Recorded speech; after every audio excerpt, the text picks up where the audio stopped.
रिक्शे ड्राइवरान जो है ये आप इनकी तरह कैमरामैन को मैं चाहूंगा कि इनको दिखाएं। ये ड्राइवर है, इनको कौन रोजगार देगा? इनको कौन रोजगार देगा?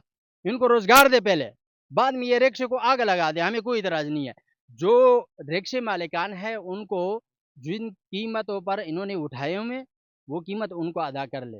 मैं ये नहीं कहता कि 5.5 लाख। आप मुझे ये बताइए ये रिक्शा क्या है? एक टीन डब्बा है। हाँ, ये 5,70,000 या 90,000 रुपए गालिबन कितने का है? नक्द पे इतने का है, 5,90,000 रुपए का।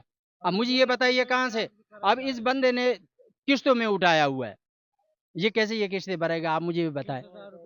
हाँ, मैं ये यहाँ पर जो है ना 10 रुपए की रोटी चल रही है। कितने की? 10 रुपए की रोटी चल। आपको आल पाकिस्तान में 10 रुपए की रोटी मिल रही है। 100 रुपए की दाल और सब्जी और मुर्गी का गोश्त बिक रहा है यहाँ पर। आपको पूरे पाकिस्तान में क्या 100 रुपए की मुर्गी मिल रही है, 100 रुपए की दाल मिल रही है, 100 रुपए की सब्जी मिल रही है। तो ये क्या है? हमने ये जो सिलसिला शुरू किया है हमने आवाम के लिए शुरू किया है। इसमें हमारा कोई मकसद नहीं है कि यार ये जो है ना हम गवर्नमेंट के साथ टसल ले, नहीं। हमारा मकसद ये नहीं है। हमारा मकसद ये है कि ये लोगों को सहूलत मिले। ठीक है, ये रिक्शे का अड्डा ये पहले पीछे था, बेचारे ड्राइवरान को पास ना पानी होता था ना कोई खाने का बंदोबस्त, कुछ भी नहीं। हमने कहा यार आ जाए, हम आपको चारपाई भी देंगे, हम आपको कुर्सी भी देंगे। हाँ, हम आपको सहूलियात देंगे, लोगों को सहूलियात दो।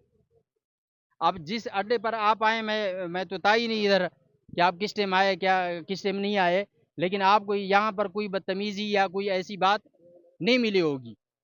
उसकी वजह यही है कि हमने यहाँ पर पाबंद किए हुए ड्राइवर हजरात को कि एक बड़ा आ जाए तो उसके साथ तमीज़ से बात करना, लेडीज़ हो तो तमीज़ से बात करना, किसी के साथ बदतमीजी नहीं होनी चाहिए।